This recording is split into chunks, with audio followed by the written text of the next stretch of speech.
जय श्री राम, जय बागेश्वर धाम। दोस्तों, आज हम आपको बागेश्वर धाम से जुड़ी सच्चाई और धाम से जुड़े रहस्य इस वीडियो में बताने वाले हैं कि आखिर कैसे बागेश्वर धाम की स्थापना हुई और कैसे पंडित धीरेन्द्र कृष्ण शास्त्री बागेश्वर धाम सरकार बने। तो वीडियो को पूरा जरूर देखें और अगर आप बालाजी सरकार के भक्त हैं तो वीडियो को लाइक जरूर करें। मध्य प्रदेश के छतरपुर जिला के एक छोटे से गांव गढ़ा में एक अवधूत संत रहते थे जो बागेश्वर धाम के प्रथम पुजारी थे और सभी इन्हें सन्यासी बाबा कहते थे। यानी सन्यासी बाबा पंडित धीरेन्द्र कृष्ण शास्त्री के दादा के भी दादा पूजनीय सन्यासी बाबा जो धाम के सबसे पहले पुजारी थे। उस समय सन्यासी बाबा ने एक पैर पर खड़े होकर 1.25 करोड़ बार हनुमान चालीसा का पाठ किया था और सन्यासी बाबा ने अपनी साधना शक्ति की वजह से हनुमान जी को प्रकट किया था और उन्हें हनुमान जी ने साक्षात दर्शन दिए। और तभी हनुमान जी ने सन्यासी बाबा को वरदान दिया था कि आपके वंश का हर एक व्यक्ति इस धाम की सेवा करता रहेगा और जो भी इस धाम पर आएगा वह मुस्कुराता हुआ जाएगा। और उसके बाद कई वर्षों तक सन्यासी बाबा ने लोगों के दुख दूर किए और हनुमान जी की साधना की। लेकिन एक दिन अचानक से सन्यासी बाबा शांत हो गए। इसके बाद पंडित धीरेन्द्र कृष्ण शास्त्री के दादा और सन्यासी बाबा के पुत्र पर हनुमान जी की कृपा हुई। गांव गढ़ा के बाहर एक धाम है बागेश्वर। उस जगह पंडित धीरेन्द्र कृष्ण शास्त्री के दादाजी झोपड़ी बनाकर रहने लगे। दादा गुरु पर बागेश्वर धाम के बालाजी की बड़ी कृपा थी। बागेश्वर धाम पर कई बड़े लोग और आसपास के गांव के लोग भी आने लगे थे और सभी के ऊपर दादा गुरु कृपा करते थे। उनके पास जो शक्ति सिद्ध थी उसकी वजह से वह लोगों के दुख दर्द को दूर करते थे। उस वक्त पंडित धीरेन्द्र शास्त्री करीब 9 साल के थे और उस वक्त उनके घर के हालात सही नहीं थे। और तभी पंडित धीरेन्द्र शास्त्री अपने दादा के पास जाकर कहते हैं कि आप सबको सब कुछ बताते हैं तो मुझे कोई धन संपत्ति और गड़ा हुआ धन क्यों नहीं बताते ताकि सारी समस्याएं खत्म हो जाएं।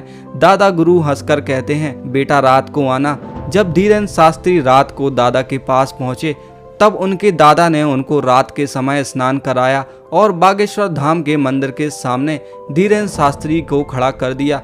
और तभी उन्होंने बोला कि बोलो तुम हमारे और हम तुम्हारे। तभी मंदिर के अंदर से तेज रोशनी निकली और तभी से पंडित धीरेन्द्र कृष्ण शास्त्री के ऊपर बागेश्वर बालाजी की कृपा हो गई। उसके बाद जब भी कोई व्यक्ति उनके पास आता था तो उनको पहले ही आभास हो जाता था कि ये व्यक्ति आएगा और मुझसे ऐसा सवाल करेगा और उसे यह परेशानी है। जब ऐसा उनके साथ हुआ तो वह हैरान हो गए कि ये तो मुझे पहले से पता था। उसके बाद उन्होंने अपने दादाजी को यह बात बताई तो वह खुश हो गए कि बालाजी की कृपा हो गई है। और उसके बाद पंडित धीरेन्द्र शास्त्री ने कुछ वर्षों तक इस साधना को पूरा करके शक्ति को सिद्ध कर लिया। साधना पूरी करने के बाद उन्होंने दरबार लगाना शुरू कर दिया, जिसके बाद सोशल मीडिया पर उनके वीडियो वायरल होने लगे और न्यूज से लेकर मीडिया चैनल इनके बारे में जानने की कोशिश करने लगे और पंडित धीरेन्द्र शास्त्री जी को गलत साबित करने की कोशिश करने लगे। लेकिन कहते हैं जिसके साथ भगवान होता है उसका कोई कुछ नहीं बिगाड़ सकता। इसके बाद दुनिया भर में लोग पंडित धीरेन्द्र शास्त्री और बागेश्वर धाम के प्रति समर्पित हो गए। तो इस तरह से एक छोटे से गाँव के एक साधारण लड़के से धीरेन्द्र शास्त्री विश्व गुरु बागेश्वर सरकार बन गए। तो आइए दोस्तों, बागेश्वर धाम और पंडित धीरेन्द्र कृष्ण शास्त्री से जुड़ी कुछ और बातों को जानते हैं। दोस्तों, बागेश्वर धाम के पास एक बेलपत्र का पेड़ मौजूद है जिसके अंदर बेहद ही चमत्कारी और दिव्य शक्तियाँ मौजूद हैं। कहते हैं जिस किसी व्यक्ति पर भूत प्रेत का साया होता है तो वह इस पेड़ के पास आते ही इससे चिपक जाता है और इससे दूर नहीं हो पाता।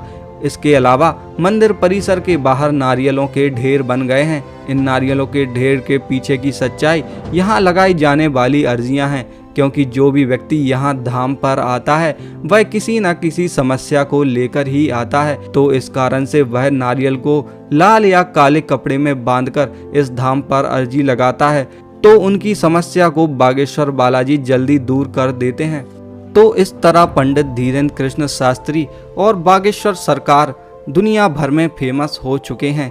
अगर आप भी बालाजी सरकार और पंडित धीरेन्द्र कृष्ण शास्त्री के भक्त हैं तो कमेंट में जय श्री राम जरूर लिखें, और वीडियो पसंद आया हो तो हमारे चैनल को सब्सक्राइब और वीडियो को लाइक जरूर करें।